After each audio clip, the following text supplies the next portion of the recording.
Vamos lá então, estudando o nosso livro Fonte Viva.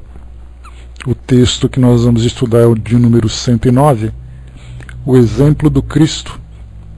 E é um texto muito interessante, porque ele conclui exatamente o estudo que nós fizemos ontem no Evangelho segundo o Espiritismo, lá no capítulo 10, Bem-aventurados os misericordiosos. Nas instruções nós estudamos sobre o tema indulgência. E lá nós falávamos exatamente, aliás foi um dos comentários para concluir o nosso raciocínio, que eu deixei, que é exatamente o otimismo que nós temos que ter para poder observar a vida, observar as pessoas, observar a nós mesmos, mesmo diante dos erros que são apresentados. E qualquer esforço que nós façamos sempre tenha por objetivo a construção, a transformação positiva, a transformação nobre. E aí falamos também que o mundo não precisa de ninguém para tumultuá-lo, porque ele já é tumultuado por natureza, dada a qualidade dos seus habitantes. O mundo precisa daqueles que são transformadores, são aqueles que, como comentamos, são os mensageiros da paz, são esses trabalhadores de que o mundo precisa. E ao nos envolvermos numa filosofia como essa, porque muitas vezes a doutrina espírita ela acaba se destacando, e nós infelizmente somos os responsáveis por isso, por transmitir, por passar essa ideia, que a doutrina espírita é um privilégio que nós temos de nos comunicarmos com o mundo espiritual. Então ela é o ponto fundamental, a ferramenta fundamental da doutrina espírita é a mediunidade. O fenômeno que mais se destaca é a comunicação com o mundo espiritual. O conhecimento de que mais nós nos vangloriamos é exatamente o conhecimento daquilo que acontece na vida dos espíritos após a morte do corpo físico. Porém, ela tem um propósito muito maior. Ela tem um objetivo muito mais amplo, muito mais profundo, que nós, embora saibamos, não damos o devido valor. Quando eu disse para vocês agora que o principal instrumento de destaque na doutrina espírita é a mediunidade, nós temos que entender que o principal instrumento dos ensinamentos de Jesus é o amor e a caridade. O principal evento que nós observamos na doutrina espírita são os fenômenos, a comunicação com o mundo espiritual. Para os ensinamentos de Jesus, o principal fenômeno é o amor ao próximo.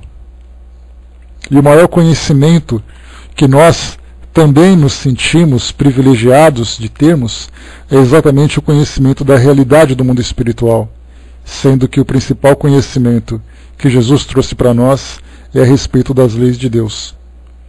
Então, quando nós nos envolvemos com a doutrina espírita, nós temos a oportunidade de atuar em diversas frentes, de nos direcionarmos para as mais variadas tarefas, incluindo mediunidade, incluindo o exercício da caridade, mas o nosso foco principal, o nosso maior entendimento é exatamente esse: o que tudo isso que eu realizo, ou tudo isso que eu recebo, traz de benefício para mim mesmo, e a partir desse benefício, o que eu devolvo para o mundo onde eu vivo. Então, quando eu disse que nós devemos nos entender como mensageiros da paz, e onde quer que nós estejamos, sempre tentando fazer com que aquele pequeno ambiente, ainda que seja no momento em que nós estamos ali presentes, ele pode até depois ruir e retornar ao caos que ele tinha antes, mas no momento em que nós estivermos ali, o pouco que nós pudermos contribuir, seja com a nossa neutralidade, seja com uma ação mais produtiva, mais direta, que aquele momento seja um momento de melhoria pelo fato de nós estarmos presentes e de nos sentirmos felizes por termos dado essa contribuição. Não vaidosos, não orgulhosos, mas simplesmente o prazer de podermos oferecer esse pouco que o mundo tanto precisa. E a gente sabe que o mundo é bastante carente. Ao observarmos as comunidades religiosas e as comunidades não religiosas, mas como um todo, as comunidades civis como um todo, nós observamos que poucas são aquelas comunidades que vivem efetivamente em função do bem. Nós temos pessoas com boa vontade, mas não temos uma massa mobilizada para transformar o mundo. As pessoas seguem suas religiões, seguem suas crenças, em todas as linhas de pensamento, buscando um conforto pessoal, satisfazendo uma necessidade pessoal. Então nós nos aproximamos dessa nossa relação com Deus para que possamos nos elevar em direção a Ele. Sendo que, na verdade, nós temos que nos aproximar desses ensinamentos para poder auxiliar o mundo a também buscar esse mesmo conhecimento. Aquela ideia de que nós nos aproximamos de uma religião para poder alcançar o paraíso. Esse pensamento, embora ele seja nobre, ou paraíso, mas nós podemos utilizar também alcançar a felicidade, alcançar a paz de espírito, muitas vezes ele é envolvido num sentimento de muito egoísmo. Porque eu desejo alcançar a paz interior e vou fazer tudo para alcançar isso. E eu pouco me importo com aquilo que acontece à minha volta. Você tem pessoas que precisam de um pouco dessa paz, que precisam conhecer um pouco desse mesmo caminho. Então eu frequento o ambiente, pratico ali os meus rituais, os meus sacramentos, participo das minhas atividades, sempre buscando eu crescer e eu alcançar. E o eu continua sendo o ponto principal. E quando nós estudamos os ensinamentos que Jesus trouxe para nós, nós devemos amar ao próximo como a nós mesmos. Então, se eu desejo alcançar essa felicidade plena, só alcançarei essa felicidade plena se eu conseguir também conduzir o meu semelhante para dividir, para compartilhar com ele essa mesma condição. Tudo isso que eu estou trazendo para vocês, então, como complemento de ontem, falando sobre indulgência, é exatamente ver as pessoas por aquilo que elas são, mas tentar extrair delas aquilo que elas têm de melhor. Porque o instinto por si mesmo, ele manifesta todos os recursos que aquela pessoa tem para sobreviver diante de um mundo tão individualista, de um mundo tão competitivo, de um mundo tão egoísta.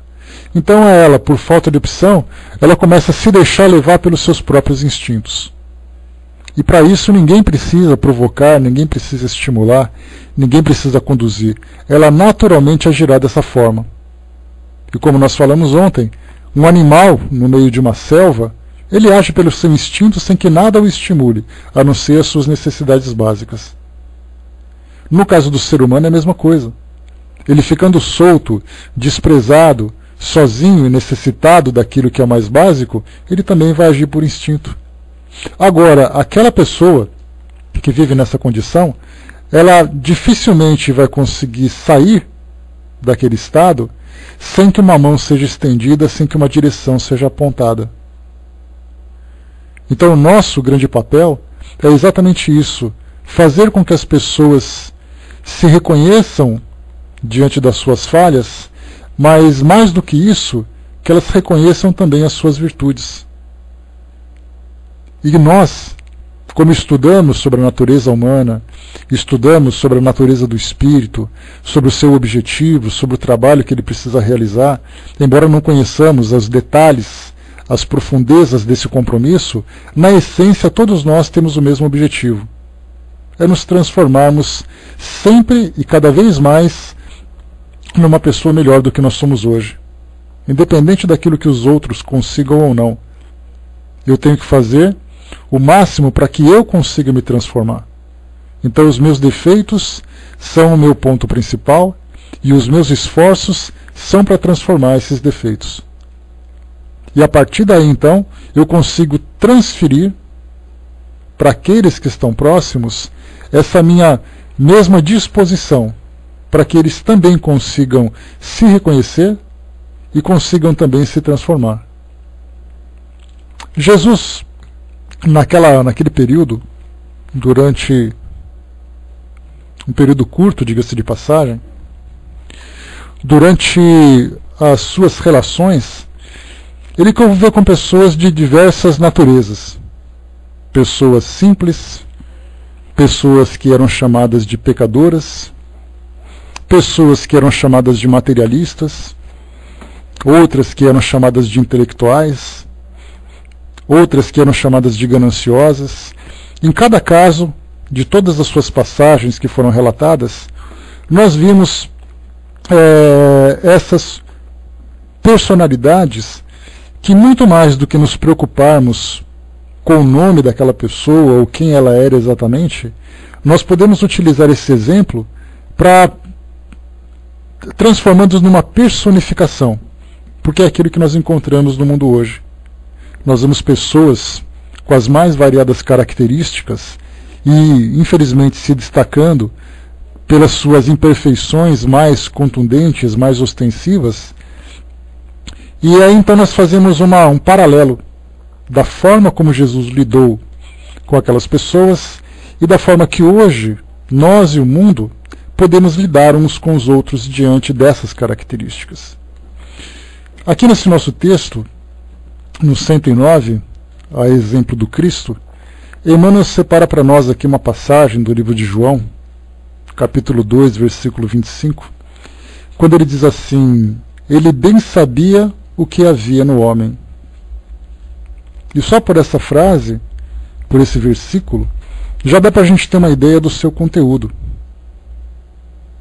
A exemplo do Cristo, ou seja, Jesus, sabia o que existia dentro de cada pessoa e mesmo assim ele fez o trabalho que fez para transformá-los em seus discípulos, não pela vaidade de ter seguidores, mas por ser trabalhadores que também auxiliarão na multiplicação daquela mensagem. Porque era muito difícil, não tenhamos dúvida disso, realizar esse tipo de trabalho, mesmo com toda a capacidade que Jesus tinha. Havia necessidade de colaboradores, de auxiliares, como houve naquela época e como há no presente e como haverá no futuro. Tanto que nós, ao estudarmos a doutrina espírita, muito mais do que buscarmos a salvação, muito mais do que nos preocuparmos com os fenômenos e com as atividades de modo geral que a doutrina espírita nos proporciona, o primeiro ato que nós fizemos, embora não tenha sido formalizado, assinando documento ou pegando uma carteirinha, o primeiro ato que nós tivemos foi assumir esse compromisso. Nós então nos comprometemos com a mensagem, nós nos comprometemos com o trabalho. Embora a esmagadora maioria de nós não tenha consciência disso, nós realizamos as nossas atividades porque estamos comprometidos com a instituição. Eu sou um associado, eu sou um trabalhador, só que na verdade nós temos que pensar muito além daquele espaço onde nós atuamos, onde nós trabalhamos. Nós temos que nos preocupar com a causa, com aquela mensagem de Jesus naquela época, que quase 2000 anos depois continuava se propagando.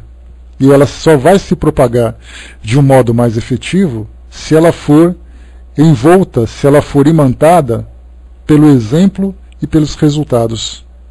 E para isso há necessidade de trabalho, há necessidade de trabalhadores. Então, ao nos comprometermos com essa causa, porque a doutrina espírita a gente pensa assim, ela é uma doutrina, ela é uma filosofia, na verdade ela é uma causa. Assim como Jesus também, quando ele veio, a sua causa era trabalhar para transformar o mundo. E a doutrina espírita também tem esse propósito. Então nós, participantes dessa causa, temos sempre que ter essa consciência. Tudo aquilo que nós fazemos de estudos, tudo aquilo que nós fazemos de trabalho, ele tem como objetivo o nosso preparo, a nossa capacitação para darmos continuidade na difusão dessa causa.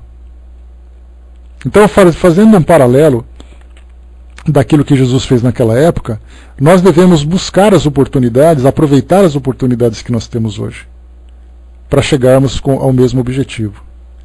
Então vamos aqui às colocações que Emmanuel traz para nós. Sim, Jesus não ignorava que existia no homem, mas nunca se deixou impressionar negativamente. Sabia que a usura morava com Zaqueu, contudo trouxe-o da sovinice para a benemerência. Não desconhecia que Madalena era possuída pelos gênios do mal, entretanto renovou-a para o amor puro. Reconheceu a vaidade intelectual de Nicodemos, mas deu-lhe novas concepções da grandeza e da excelsitude da vida. Identificou a fraqueza de Simão Pedro, todavia, pouco a pouco instala no coração do discípulo a fortaleza espiritual que faria dele o sustentáculo do cristianismo nascente. Vê as dúvidas de Tomé sem desampará-lo. Conhece a sombra que habita em Judas sem negar-lhe o culto da afeição. Jesus preocupou-se, acima de tudo, em proporcionar a cada alma uma visão mais ampla da vida e em aquioar cada espírito com eficientes recursos de renovação para o bem. Não condenes, pois, o próximo, porque nele observes a inferioridade e a imperfeição. A exemplo do Cristo, ajuda quanto possas. Ele não desconhece a nossa pesada e escura bagagem do pretérito, nas dificuldades do nosso presente, recheado de hesitações e de erros, mas nem por isso deixa de estender-nos amorosamente as mãos. Então nós vimos aqui, pegando aqui então as personificações, muito mais importante do que as personalidades, porque ao nos apegarmos à personalidade, quando a gente fala sobre a sovinice de Zaqueu, a impressão que se dá é que a única pessoa sovina no mundo, materialista, apegada, era Zaqueu. E na nossa realidade hoje, nós não nos vemos assim, tampouco achamos que as pessoas possam ser assim. E na verdade, ao tirarmos Zaqueu dessa personalidade e começarmos a ver a personificação daquele comportamento na conduta das pessoas de modo geral, aí sim fica muito mais fácil. Então vimos aqui a sovinice, vimos aqui Madalena, era porque era possuída pelos gênios do mal, vimos aqui a vaidade intelectual de Nicodemos, que era um doutor da lei, vocês se lembram? A fraqueza de Simão Pedro, lembra do galo cantando 3 vezes? Ao negar, por falta de fé, por medo. Vimos aqui Tomé, que tinha dúvidas com relação ao retorno de Jesus naquele momento da materialização. Quando Tomé diz, aliás, essa triste passagem acabou ficando marcada na personagem, na Tomé, quando ele dizia, ver para crer. Quando nós dizemos, ver para crer, eu sou como São Tomé, eu tenho que ver para crer. Mal sabemos nós do que significava aquela dúvida, porque hoje nós também temos muitas dúvidas. Mas Jesus ainda assim não deixou de ampará-lo. E depois vimos aqui também que conhece a sombra que habita em Judas, sem negar-lhe o culto da afeição. Então nós temos aqui situações variadas, que dessas principais nós poderíamos desdobrar em tantas outras. É assim que, estudando essas passagens do Novo Testamento, da vida de Jesus, nós começamos a observar aquilo que acontece hoje na nossa vida. Nós trazemos características com maior ou menor intensidade dessas mesmas personagens. Dentro de nossas casas, nós convivemos com outras pessoas que também trazem características de maior ou menor intensidade, semelhantes a essa. No nosso trabalho, na casa espírita, no templo religioso, na vida social que nós temos, em todos os lugares. Mas ao identificarmos alguém que traz essas características e que eventualmente provoca em nós um certo tipo de resistência na aproximação, nós naturalmente apontamos os defeitos e nos afastamos. Ao contrário do que poderia acontecer, é exatamente a oportunidade do esclarecimento que nós poderíamos oferecer, dada a bagagem, ainda que modesta, ainda que muito pequena, que nós trazemos, com todo esse aprendizado que nós conquistamos e vamos conquistando cada vez mais no nosso dia a dia. Então, quando eu disse para vocês ontem que nós devemos sempre ver o mundo com a visão do otimismo, é exatamente isso que nós precisamos fazer no nosso cotidiano. Principalmente, também como dissemos, a gente praticamente faz uma recapitulação daquilo que nós vimos ontem, porque esse texto é um complemento direto daquilo. Principalmente no mundo de hoje, onde nós temos recursos de comunicação que se tornaram muito fáceis de nos colocar em contato com milhares de pessoas de um instante para outro. Isso significa que não é mais como no passado, quando a vizinha ficava pendurada no muro da outra vizinha, fofocando sobre a vida alheia. Ou então quando o outro ficava encostado lá naquele balcão do bar, falando sobre a vida do outro. Hoje uma mensagem, uma frase que eu lanço, seja uma frase escrita, seja uma frase falada, seja uma imagem que eu registro, seja uma opinião que eu dou, eu consigo alcançar milhares de pessoas numa única vez. Ao contrário de fofocar apenas com a vizinha ou de ficar fazendo comentários improdutivos com um colega do balcão. Então hoje nós temos a telecomunicação que facilita muito para nós a forma de nós nos expressarmos. E ao mesmo tempo também é através desses meios de comunicação que nós também somos influenciados. Então hoje nós temos uma conjuntura social bastante problemática, uma conjuntura política bastante problemática, cultural muito questionável pelo nível de cultura que nós nos encontramos, que nós observamos hoje. Tem ali uma cultura de qualidade, mas de modo geral é uma cultura vulgar. E muito mais do que quando nós falamos em vulgaridade, o vulgar não significa necessariamente alguma coisa de baixo calão.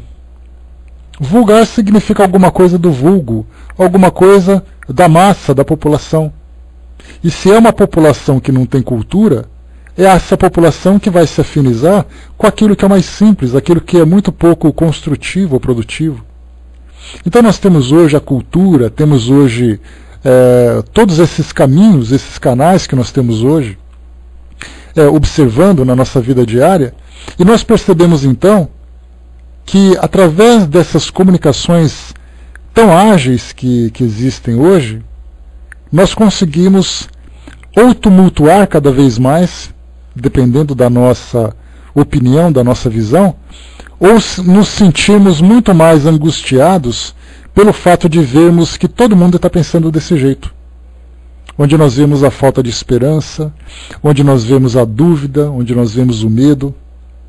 São fantasmas que hoje permeiam a sociedade onde nós vivemos, e nós podemos estender isso para o nosso planeta todo, porque muitas vezes você encontra uma informação de alguma coisa que aconteceu lá na Arábia, mas aquela informação foi registrada naquele país, mas o comportamento é um comportamento comum a todos os seres humanos. Então, na verdade, nós nos tornamos cada vez mais críticos, cada vez mais agressivos, cada vez mais imperdoáveis, vamos dizer assim. Então nós nos encontramos com essa característica de uma forma natural. E como eu falei para vocês nessa semana mesmo, nós banalizamos de tal forma os valores que, infelizmente para nós, acabamos então agindo sem termos noção da extensão do nosso comportamento. Bom, deu essa falha aqui então no programa. Então, voltando ao que eu dizia, é que hoje, com esse comportamento que nós estamos tendo agora, de agilidade da comunicação, tá certo, agilidade de comunicação, a qualidade dessa comunicação, que ela faz com que o medo, a falta de esperança, as preocupações, as tensões se tornam mais intensas na vida das pessoas e na nossa própria vida.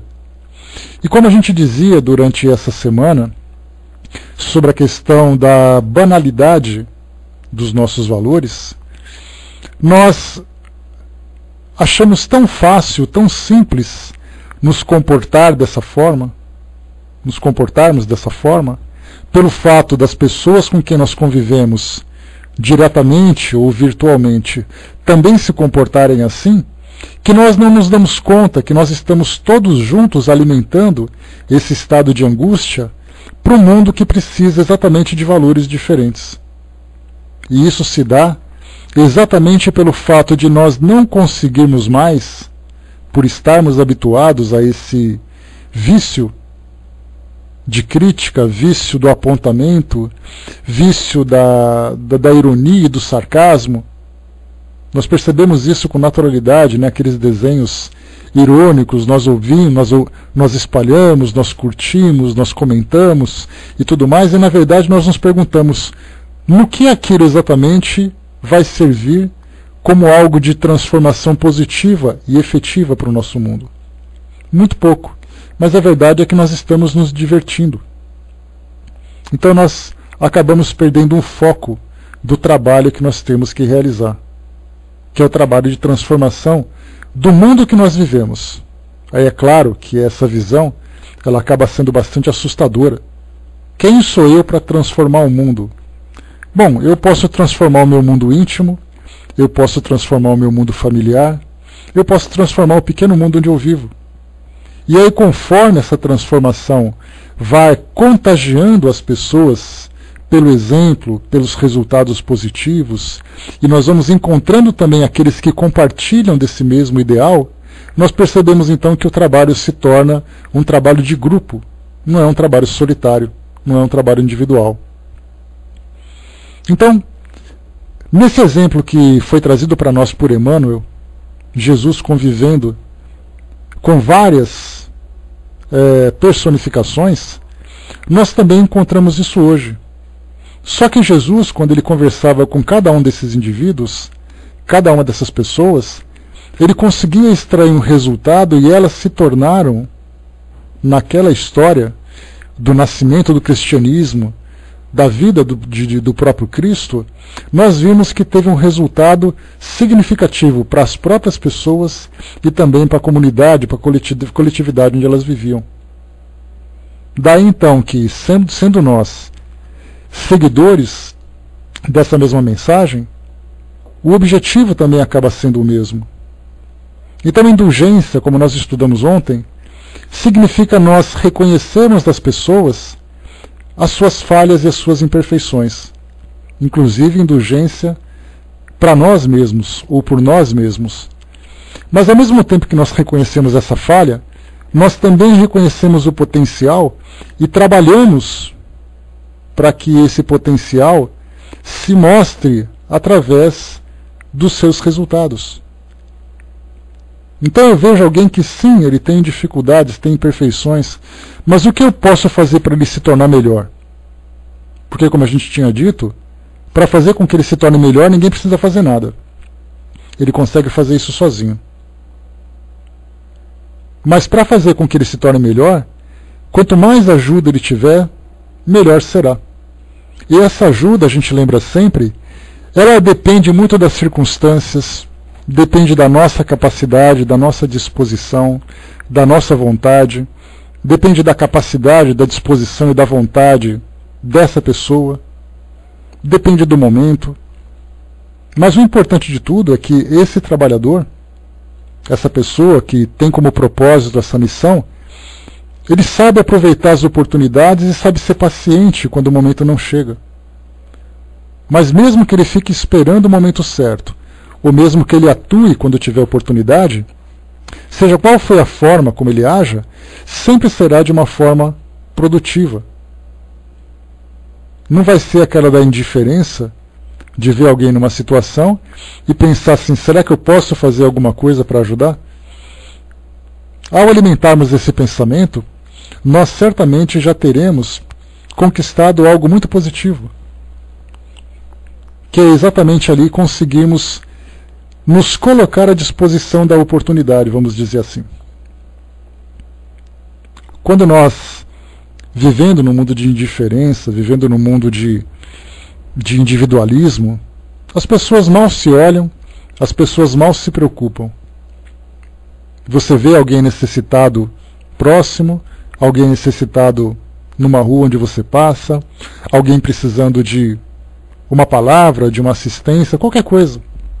Se nós não tivermos essa disposição, o que eu posso fazer? Será que eu posso fazer? A gente vai olhar para o lado, vai perceber aquela situação, vai disfarçar e fazer de conta que não é com a gente. Afinal de contas, o problema não é meu. Então isso é fundamental, porque as situações vão surgindo diante dos nossos olhos e nós só somos capazes de percebê-la quando a nossa mentalidade se modificar. Seria mais ou menos numa situação curiosa, quando a gente começa, através dos nossos estudos, através da nossa educação moral, educação espiritual, tudo isso se dá através da convivência nesse ambiente que nós optamos em viver, que é o ambiente de instrução, o ambiente de transformação, o ambiente de trabalho. Quando nós vamos então nos educando nesse ambiente, e isso para nós vai se tornando quase que uma prática comum, nós começamos a ver o mundo a partir de uma perspectiva completamente diferente. Quando nós temos como referência, né, uma frase como referência, que fora da caridade não há salvação, nós parece que nós buscamos situações em que há necessidade de algum tipo de atitude para beneficiar aquela situação. Então nós olhamos e falamos, bom, está precisando, então eu vou ver se eu posso fazer alguma coisa. Mas quando nós não temos esse exercício mental, e isso infelizmente é o que acontece, o que mais acontece no mundo hoje, as pessoas se tornando indiferentes, não que isso seja uma ideia negativa, porque existe aquele que é indiferente e existe aquele que é destrutivo. E existe aquele que é construtivo. Porém, conforme aquilo que Jesus ensinou, sim, sim ou não, não. Aquele que é mais ou menos não serve. E somente faz o bem quem faz o bem. Quem não faz o bem, ou faz o mal ou colabora para a proliferação do mal. Então esse em cima do muro do Alba é exatamente aquele que se torna infelizmente indiferente. É aquele que se torna colaborador do nada. Ele colabora para que nada aconteça. E desse caso, ele acaba também sendo um daqueles que contribuem para o tumulto que infelizmente toma conta do mundo hoje. Então é importante para nós, e isso os espíritos disseram lá no Livro dos Espíritos, mostrando exatamente que o grande problema do mundo hoje, né, e Kardec falava sobre isso, se eu não me engano foi lá no capítulo das leis naturais, que ele perguntou assim, mas por que infelizmente o mal se encontra tão presente na vida das pessoas? Alguma coisa nesse sentido. E os espíritos responderam, é porque os bons são muito tímidos e os maus são ousados. Então, na verdade, não é que o mal é mais forte do que o bem. É que o bem é muito tímido. E numa sociedade como a nossa, quando você toma uma iniciativa, uma atitude, visando a realização do bem, dá a impressão de que nós nos constrangemos diante do julgamento, da crítica. E na verdade nós temos que fazer com que isso se torne, para as pessoas que nos observam, ou para as pessoas que observam situações assim, tem que perceber que isso é natural. Esse é o certo de se agir, e não a indiferença. A indiferença é um estado patológico da sociedade. E a fraternidade é o seu estado natural. Então, meus amigos, esse nosso estudo de hoje, para concluirmos já aqui o nosso encontro, trata exatamente desses exemplos que Jesus então se deparou, e ele conseguiu em cada oportunidade auxiliar com as suas orientações, com os seus debates, com o seu trabalho, para que aqueles indivíduos se transformassem em instrumentos de grande construção. Tem uma passagem que ela é muito forte para mim, eu gosto muito de estudá-la, lá do livro O Céu e o Inferno. Tem ali uma passagem dos espíritos suicidas, se eu não me engano. E ali fala de um espírito num estado profundo de depressão, que o espírito se matou simplesmente porque nada mais importava para ele. E aí então, depois de dialogar com esse espírito, Kardec, pedindo a orientação do espírito São Luís, perguntou exatamente o que poderíamos entender daquela situação. E aí então São Luís comentou o seguinte, que ao nos depararmos com um espírito daquela natureza, um espírito sem esperança, um espírito sem motivação, é um trabalho muito difícil de ser realizado, porque não existem forças dentro dele para que ele possa ser motivado. Ele vai ter que fazer renascer a força dentro dele. E é isso que nós vemos no mundo hoje. Mas também numa outra situação que São Luís comentou, se nós pegarmos um espírito revoltado, um espírito rebelde, existe uma força muito grande dentro dele, só que direcionada para a direção errada. E que se essa força for revertida para o outro polo, ela vai ser uma força construtiva extremamente importante. Então nós encontramos no mundo hoje aquelas pessoas que ou não têm mais motivação por perderem a esperança, e é isso que infelizmente nós encontramos na maioria. Eu não faço nada porque ninguém faz, eu não faço nada porque não adianta, isso que eu estou vendo agora é uma coisa que não vai mudar. Se a coisa fica assim, que fique assim, desde que não piore. Enquanto que o outro, que vê com toda aquela energia, que não se conforma com aquilo que acontece, ele tenta fazer com que as coisas melhorem, mas faz do jeito errado. E acaba, consequentemente, piorando aquilo que já está ruim. Então, ao nos colocarmos nessa condição de trabalhadores do bem e de embaixadores da paz, nós temos que aprender a ler essas situações e oferecermos a nossa assistência tanto quanto possível. Fazer renascer a força daquele que não tem condições e levar esclarecimento para aquele que age de uma forma equivocada. Como eu falei para vocês, nós não temos, nós pelo menos aqui, uma força tão grande para transformar o mundo como muitos outros já fizeram. Ao pegarmos Mahatma Gandhi, ao pegarmos Chico Xavier, Madre Teresa de Calcutá, Irmã Dulce, e tantos outros, religiosos ou não, que foram capazes de transformar uma comunidade inteira, se não influenciar uma grande parte do mundo todo. Uma única pessoa foi capaz de fazer isso. Se nós ainda não estamos nessa condição, que nós façamos um trabalho menor, mas que tenha sempre essa visão de darmos continuidade à causa que Jesus lá atrás começou de transformar o mundo. Então ele não veio para transformar o mundo, ele veio para lançar semente de transformação que seria regada, protegida e depois colhida por todos aqueles que seriam trabalhadores dessa mesma seara. E como eu tinha dito há pouco, ao nos... Vai com Deus, oculta, bom dia. Ao nos envolvermos com essa filosofia, com essa doutrina, nós nos comprometemos com a causa. Então que façamos dela o nosso grande objetivo de crescimento pessoal, porque nós vamos crescer pessoalmente muito mais se nós conseguirmos fazer com que todos cresçam juntos. Mais uma vez, não adianta nós querermos alcançar o paraíso, a felicidade perfeita, se nós pensarmos somente em nós mesmos.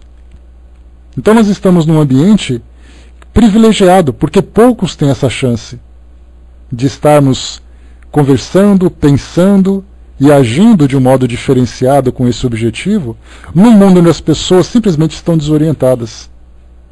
Elas não acreditam mais em si mesmas, não acreditam mais nas instituições, não acreditam nem nas crenças que abraçaram.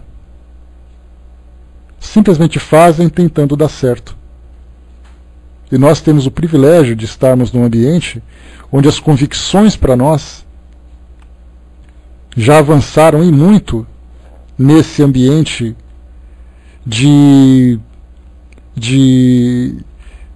ainda de crenças vazias, lamentavelmente. Então, pessoal, fechando por aqui, se tiverem oportunidade, leiam de novo essa mesma mensagem, o número 109, o exemplo do Cristo.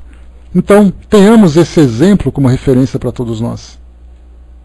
E hajamos onde quer que nós estejamos, sempre atentos, visando proporcionar o bem e tentando levar para as pessoas essa esperança para que elas também se transformem em trabalhadoras. Então essa é a mensagem de hoje, trazida para nós aqui por Emmanuel. Então fechamos por aqui. Eu vou passar para o nosso amigo Alba, que vai fazer o encerramento para nós, para concluirmos aqui o nosso trabalho. E só lembrando, pessoal, que hoje à noite, às 9 horas, na Sala Espiritismo Net Jovem, é o meu plantão do mês. Vou falar sobre a infância na visão espírita. Então hoje à noite, 9 horas,